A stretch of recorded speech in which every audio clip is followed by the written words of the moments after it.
Aquí en Neo TV, a esta hora presentamos El Testimonial, comunicación profesional para el análisis y debate. Saludos amigos del Ecuador y del resto del mundo, bienvenidos a El Testimonial. Nuestro invitado de hoy es Carlos Julio Emanuel, guayaquileño, doctor en Economía y PhD en Economía, graduado de la Universidad Carolina del Sur en los Estados Unidos, ex profesor en universidades de Carolina del Norte y Carolina del Sur también. Ha participado también en calidad de funcionario del Estado como ex gerente general del Banco Central, ex ministro de Economía y también es promotor de la dolarización en el año 2000, consultor económico y financiero y también ha trabajado en el Fondo Monetario Internacional. Una descripción muy importante para nuestro invitado, para precisamente buscar una identidad de respuestas para los 14 candidatos a la presidencia de la República calificados hasta el momento por el Consejo Nacional Electoral. Su número podría aumentar. Ojalá que Ecuador recibiese igual número de propuestas adecuadas para salir de la crisis. Pero como aquello es mucho pedir, acudimos a nuestro invitado para que nos responda muchas de las inquietudes formuladas por él mismo. El Fondo Monetario dice haberse reunido, Carlos Julio, con todos los candidatos a la presidencia de la República en el Ecuador hasta el momento. ¿Llegarían a algún acuerdo con el FMI sobre política económica que aplicará en su gobierno de llegar a ser presidente de la República? Esta es la primera pregunta que les formulamos a los candidatos. ¿Cuál podría ser la respuesta? Bienvenido, Carlos Julio. La respuesta al Fondo Monetario Internacional. Sí. Bueno, a mí me parece que es muy precipitado por parte del Fondo Monetario Internacional esperar respuestas concretas de los candidatos cuando faltan todavía 6 meses para que se posesione el nuevo gobierno y no se conocen. Alguien tendría que tener una bola de cristal, las condiciones exactas en que se recibe la economía ecuatoriana. No obstante eso, hay ciertas cosas que definitivamente uno pudiera decir que no de antemano. Por ejemplo, no aumento a los impuestos. El Fondo Monetario tiene entre sus características el tratar de arreglar la caja fiscal. El Fondo Monetario Internacional, algunas veces las personas dicen que sus siglas FMI significa que lo fiscal es lo más importante. Y así es que funciona el Fondo Monetario. Entonces, ellos están preocupados de que haya equilibrio fiscal. Hay, yo diría, montones de ecuatorianos, la mayoría de los ecuatorianos que están preocupados no del equilibrio fiscal, sino del equilibrio de la economía, que produzca más producción, que se reactive la economía, que haya empleo, que haya trabajo. Entonces, de plano le diría que entre las condiciones, así no está puesto pues en una carta de intención, no hay un capítulo que diga condiciones, sino que son recomendaciones o sugerencias del Fondo Monetario. Aquella de elevar el IVA definitivamente para mí sería inaceptable. Si algún candidato me preguntara, le diría eso no podría ser considerado, porque estamos en un periodo de recesión económica, de caída del Producto Interno Bruto, y lo que se requiere es exactamente lo contrario, o sea, poner plata en el bolsillo de la gente. Eso es lo fundamental. Pero es una recomendación que es percibible, palpable. El Fondo Monetario nos ha recomendado o condicionado el incremento del IVA al 15%, como se rumora insistentemente, Carlos Julio. Bueno, esa es la versión que muchos tenemos. Exacto. Que ellos están insistiendo en este aumento. He escuchado al actual ministro de Economía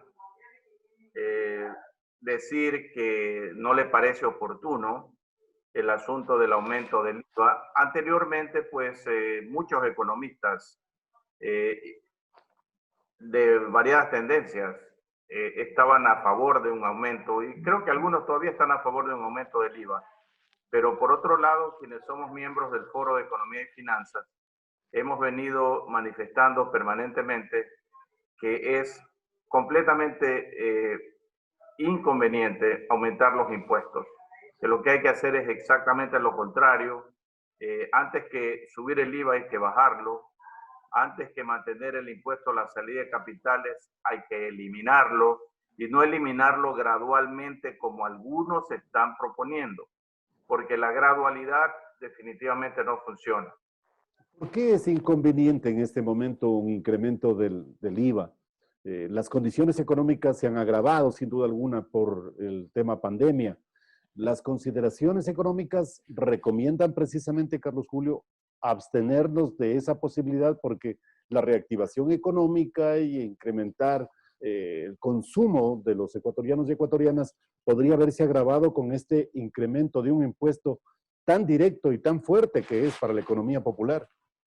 Exactamente, ese es el problema. El IVA, el impuesto al valor agregado, es un impuesto regresivo, lo que significa que golpea más a los que menos tienen. No es un secreto que el índice de desocupación y de subocupación ha aumentado considerablemente después de la pandemia, pero eso no quiere decir que antes de la pandemia no estábamos ya en una situación problemática. Correcto. La pandemia va a complicarlo todo, y también evidentemente pues los índices de pobreza han aumentado. Cuando usted tiene características de este tipo, usted lo que busca es de alguna manera fortalecer el consumo para que a través del consumo aumente la demanda agregada y comiencen a reactivarse los sectores productivos, porque lo que tenemos en el Ecuador es un cierre de empresas, especialmente medianas y pequeñas empresas. Si usted circula por el casco comercial de Guayaquil, en calles aledañas, por ejemplo, al municipio de Guayaquil, usted podrá ver un montón de establecimientos comerciales ¿Ya? que tienen bajadas sus puertas de fierro porque ya no están trabajando. Fíjese. Y efectivamente eso es un ejemplo de lo que está pasando en el Ecuador y de lo que está pasando en el mundo entero. En el mundo entero lo que están pensando y lo que están haciendo los gobiernos inteligentes es bajando los impuestos, es bajando las tasas de interés, es buscar la forma de poner recursos en manos de la gente. En Estados Unidos, usted recordará, el presidente Trump envió un cheque de $1.200 a cada ciudadano americano. En Alemania se ha bajado el IVA del 19 al 7% para todo lo que tiene que ver con el sector del turismo. Y podemos ver en un montón de países lo que han estado haciendo los gobiernos, bajando las tasas de interés, entre otros elementos, porque esto es lo que los economistas llamamos políticas contracíclicas. Cuando el ciclo va para abajo, usted tiene que tomar medidas que busquen revertir esa tendencia, De acuerdo. no agravarla. Aumentar el IVA, mantener las tasas de interés como se han mantenido en el Ecuador estáticas, sin ningún cambio, lo que significa es que usted está agravando la situación existente. Y uno de los puntos que también se los considera determinantes, Carlos Julio, es tomar medidas de ajuste como, por ejemplo, exigir a la banca la reducción de las tasas de interés, que actualmente son muy altas. ¿Cómo debería proponerse en el próximo gobierno? Hay que pensar así porque está próximo a llegar precisamente de la reducción de las tasas, que también el costo del dinero es sumamente alto en materia de crédito. La internalización del sistema financiero podría ser una alternativa precisamente para tener éxitos en ese objetivo, Carlos Julio. Esa es la alternativa, Wilman. Hay que internacionalizar el sistema financiero, algo que debió hacerse hace mucho tiempo.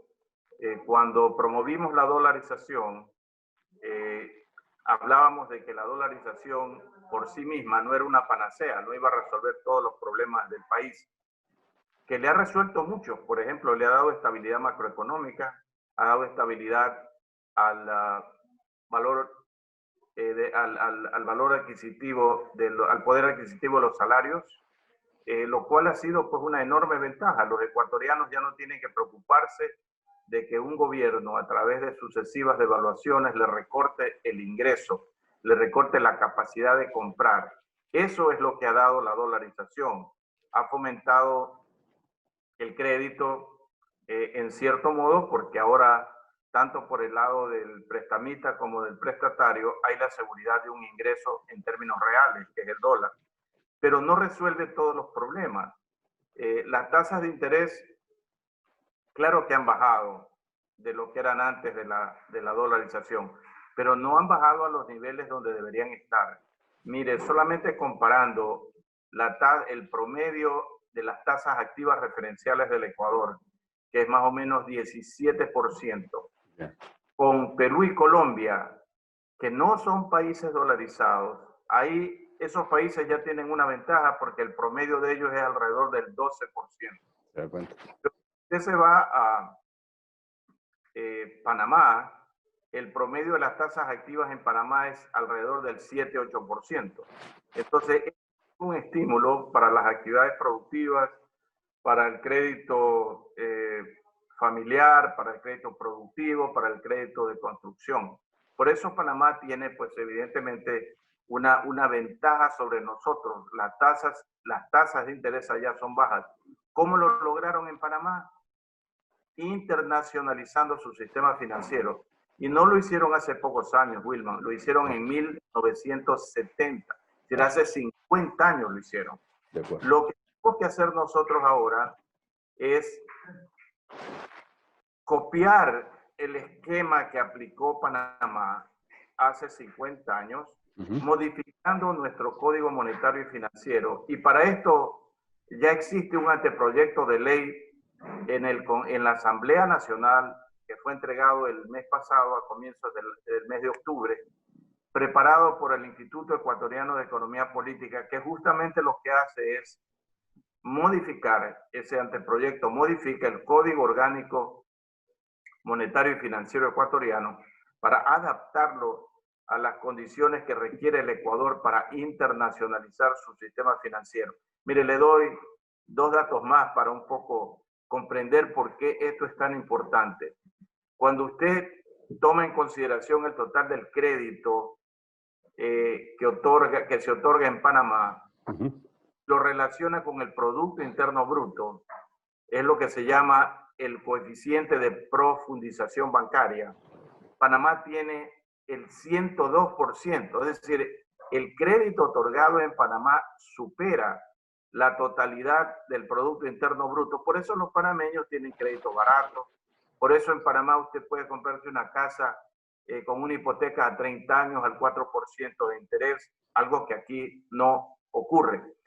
Y comparando ese coeficiente de profundización financiera, la media latinoamericana, el promedio latinoamericano es del orden del 50%. Y el Ecuador está por debajo de la media, en alrededor del 27%. Entonces, mire, estamos en la cuarta parte de lo que tiene Panamá. Es evidente para cualquier persona que analiza estas cosas que el camino que le queda al Ecuador es la internacionalización del sistema financiero para convertir al Ecuador en un centro financiero internacional como es Panamá. Panamá tiene 80 bancos extranjeros, Ecuador no tiene ninguno. Ahora, Carlos Julio, ¿por qué necesariamente tenemos que llegar a esa línea de la internacionalización del sistema financiero? Como ya lo ha dicho usted con los argumentos muy bien descritos. Es que la banca nacional no tiene la voluntad también, digo yo, de conducir a la posibilidad de una reducción de las tasas por su propia iniciativa. Tiene que ser el Estado más riguroso en su regulación para que precisamente ellos puedan contribuir a salir de esta crisis. La respuesta corta, Wilman, es que la competencia siempre es beneficiosa. Sí, sí. Los monopolios o los oligopolios son problemáticos. Por eso, mire usted, en Estados Unidos, el gobierno federal de los Estados Unidos y el Congreso de los Estados Unidos dictó una ley antimonopólica en 1890. 1890. Adelantándose por todos los problemas que evidentemente se dan en una economía cuando no existe la acción tutelar del Estado. Exacto. Porque a nadie le conviene los monopolios. Los monopolios fijan los precios dependiendo si está por el lado de la compra o de la venta, como les da la gana. Exacto. En cambio, la se tiende pues a que los precios un poco busquen su realidad. Entonces, ¿por qué es necesaria la internacionalización del sistema financiero? Porque requerimos competencia. Y he escuchado a algunos candidatos hablar en este sentido, lo cual me parece bien, porque me doy cuenta que están entendiendo el problema. De lo contrario, no hay manera de bajar las tasas de interés porque no existe la competencia. Usted sabe muy bien que en la actualidad las tasas de interés dice que las fija el Banco Central o la Junta de Regulación y Control, como se llame ahora, pues ahora los nombres cambian a menudo.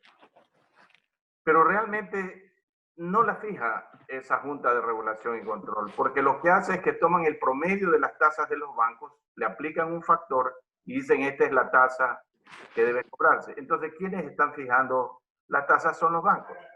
El momento que usted pone en vigencia la internacionalización del sistema financiero y permite la libre competencia de la banca extranjera con la banca ecuatoriana, esa competencia es la que hará que bajen las tasas, sin ningún tipo de manejo por parte de un organismo estatal. De la misma manera, Wilman, que cuando se puso en vigencia la dolarización, lo que se hizo fue quitar de las manos de las autoridades, entre comillas, de control, la posibilidad de manejar el tipo de cambio. Con la internacionalización del sistema financiero, usted tendrá la posibilidad de quitarle de las manos a las comillas autoridades la posibilidad de fijar la tasa de interés y dejar que la competencia la fije. Ejemplos le he dado, el caso de Panamá.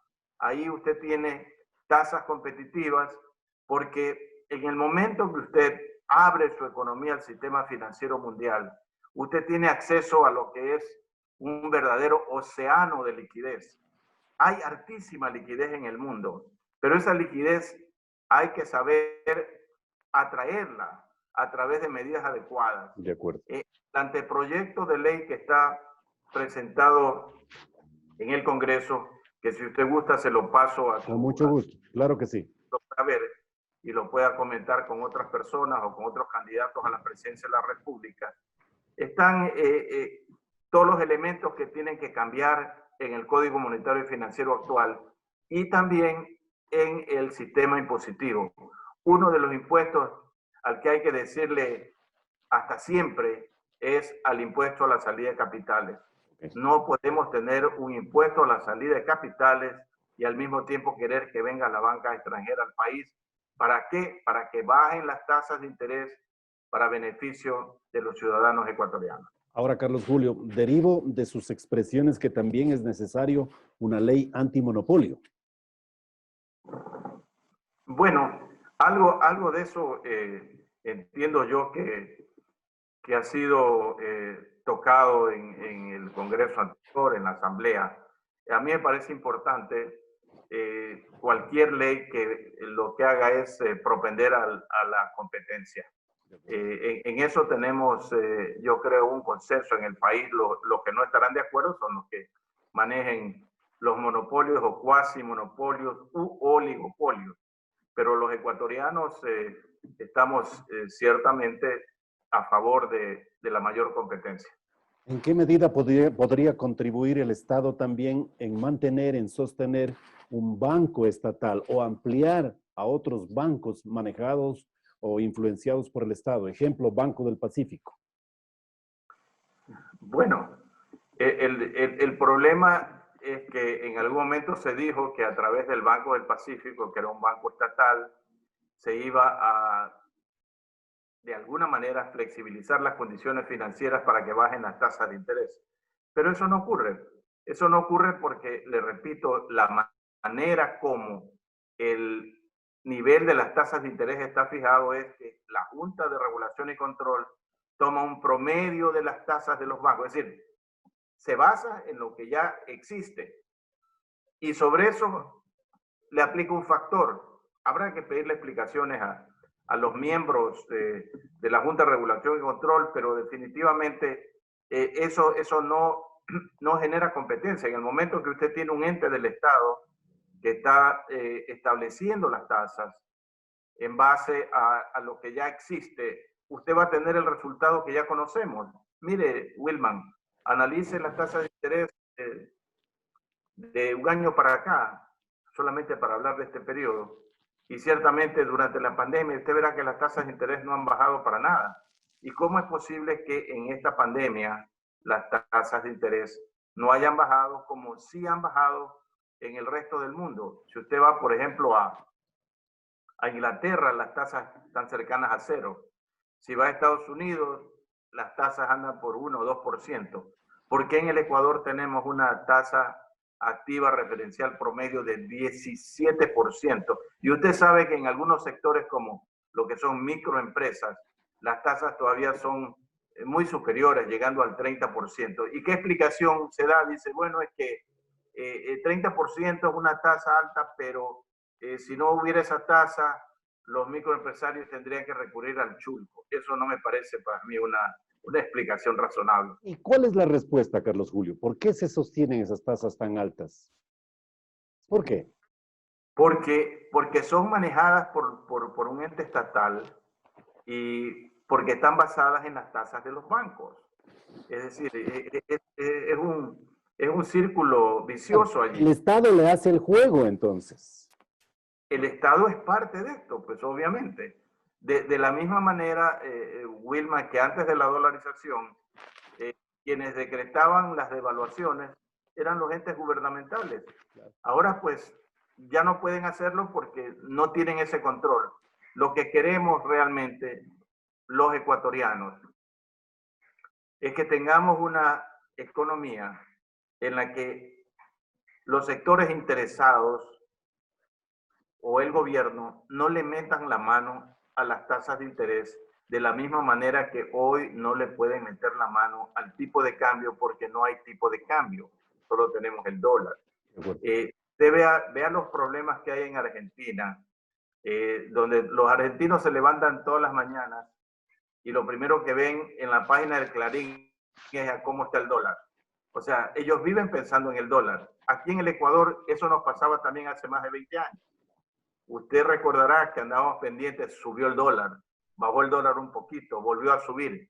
Eso ya no existe para los ecuatorianos, porque estamos con una moneda ancla que nos da la capacidad de compra, que es lo fundamental para activar el consumo.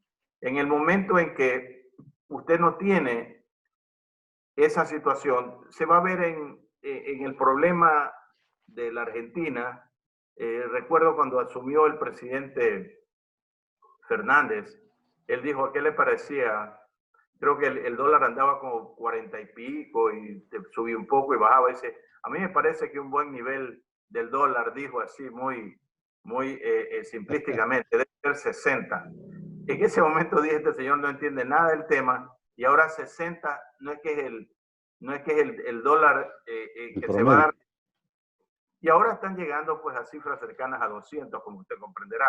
Y eso va a seguir. Y le doy un último ejemplo. Por favor. Cuando Hugo Chávez asumió la presidencia de Venezuela, la relación entre el bolívar y el dólar, recuerde usted que antes el bolívar era una de las monedas fuertes no solo de Latinoamérica. Sí. Era usada por el Fondo Monetario Internacional para su canasta de monedas. Así de fuerte era el bolívar venezolano, como también lo era el sucre allá por los años 50. Pero cuando asume este señor, la relación entre bolívar y dólar era 574 bolívares por dólar. Actualmente, después de tomar en cuenta todos los cambios cosméticos que le han hecho al bolívar, porque cambiaron del bolívar al bolívar fuerte, eliminaron 3 ceros, después, como subió la cotización, inclusive en bolívares fuertes, se fueron al bolívar soberano, pero le quitaron 4 ceros al otro. Cuando usted elimina toda la cosmética, $1 en la actualidad en Venezuela es superior a 6.000 millones de bolívares de la época. Comparado con 574, ahora cuesta 6.000 millones de bolívares. Eso es lo que da el manejo populista, el manejo de una economía en la forma como suelen hacerlo los socialistas del siglo XXI, porque Argentina también está pues en la misma línea y Argentina también ha tenido procesos de hiperinflación. Entonces, en síntesis, lo que uno busca con estos dos importantes precios de la economía. Primero, el tipo de cambio ya está controlado en el Ecuador desde el año 2000 y no hay que hacerle caso a aquellos generadores de opinión y políticos que dicen vamos a tomar medidas para fortalecer la dolarización. Olvídense de eso, la dolarización no hay que fortalecerla, déjenla solita, tranquila, no pasa nada. En 20 años ha funcionado muy bien. Aquí no hay que hablar del futuro de la dolarización, aquí hay que hablar es del futuro de la economía. Y el otro precio importante es justamente lo que viene a ser el costo del crédito, que es la tasa de interés. Con esos dos precios, Wilman, manejados en forma competitiva, especialmente en lo referente a la tasa de interés, yo creo que vamos a avanzar mucho en la recuperación económica del Ecuador. No son las únicas medidas, pero no son las únicas. No son las únicas. Por eso se piensa también que el Ecuador, ¿cuánto necesita en dólares para poder salir de la actual crisis? Muchos responden aproximadamente 100.000 millones. ¿De dónde van a salir? El Banco Interamericano de Desarrollo habla de 70.000 millones de dólares que desaparecieron de las arcas del Estado durante los últimos años, más 30.000 de aquellos ecuatorianos y ecuatorianas que los tienen en el exterior. Ahí está la cifra identificada, Carlos Julio. ¿Podría ser también una alternativa para salir de la crisis los dos rubros que le he citado? De las tareas pendientes de este gobierno, porque fueron promesas de campaña, era una, constituir una comisión internacional contra la corrupción y dos, contratar empresas especializadas para recuperar el dinero robado. Nada de eso ha hecho este gobierno. El señor Lenín Moreno lo prometió en campaña y usted sabe perfectamente bien que lo que se trató de hacer era un mamotreto de comisión internacional como para decir estamos haciendo algo. Es una comisión que fue nombrada para, creo, 90 días, nunca llegó a posesionarse y nunca hizo absolutamente nada. Entonces, yo soy partidario de una comisión internacional como la que en algún momento funcionó en Guatemala. Han habido críticas sobre ellos, yo reconozco, y como la que funciona actualmente en El Salvador. El presidente de El Salvador, que creo que no tiene 40 años todavía, el señor Nayib Bukele, ofreció en campaña una comisión internacional contra la corrupción y la puso en vigencia con apoyo de la OEA. Mire, para aquellos que dicen es que no podemos entregar la soberanía ecuatoriana para que venga una comisión internacional a velar porque no hayan hechos de corrupción en el país, yo le contesto que lo que hace esta comisión con fiscales independientes, con fiscales que no tienen relación de dependencia con el Ejecutivo, es investigar tanto nacional como internacionalmente. Hoy día pues los delitos son internacionales, porque el dinero que se roban en buena parte va a parar a, comillas, paraísos fiscales, compras de activos en diversos lugares del mundo. Pero una vez que ellos investigan, ellos no tienen la potestad para actuar contra nadie. Ellos lo que hacen es entregar el informe a quien tiene que tomar las decisiones, que sería en este caso la Fiscalía General del Estado. O no he escuchado a la señora Diana Salazar, fiscal general del Estado, decir que le faltan 400 o 500 fiscales. Yo le he leído esa declaración. Sí, es verdad. Entonces, eso es fundamental, Wilman.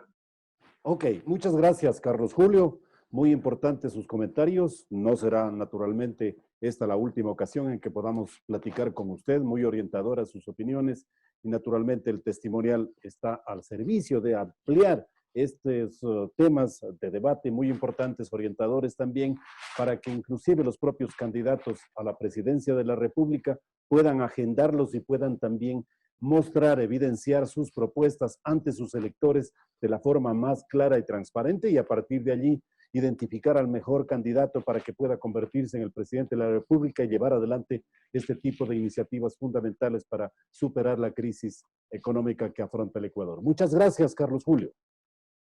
Muchas gracias, Wilvan. Sí, hemos tocado 2 o 3 puntos de por lo menos 10 que habría que comentar en una agenda mínima para la reactivación económica del Ecuador. Carlos Julio Emanuel, aquí en El Testimonial. Muchas gracias, Wilvan. Hemos presentado El Testimonial, transparencia de la verdad. De lunes a viernes desde las 18:30.